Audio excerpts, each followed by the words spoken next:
अगे वधिए ते तुहानू अपडेट करिए वड्डी खबर तो ईरानी सुप्रीम लीडर आयतुल्लाह खamenei दी शहादत दे बाद मशहद विच अवाम दी वड्डी तादाद जमा है।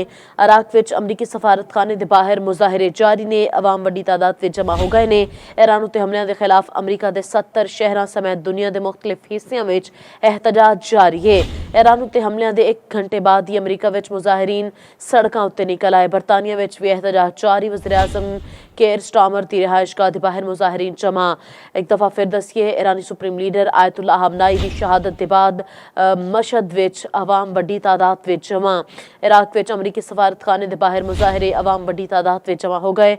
ईरान उत्ते हमलियां दे खिलाफ अमरीका दे 70 शहदा दे हवाले नाल अपडेट करते जाइए। ईरान उत्ते हमलियां दे खिलाफ अमरीका दे 70 शहरां समेत दुनिया के मुख्तलिफ हिस्सियां विच एहतजाज जारी। ईरान उत्ते हमलियां दे 1 घंटे बाद ही अमरीका विच मुजाहिरीन सड़कां उत्ते निकल आए। बरतानिया विच भी एहतजाज जारी। वज़ीर-ए-आज़म केयर स्टार्मर दी रिहाइशगाह दे बाहर मुजाहिरीन जमा हो गए।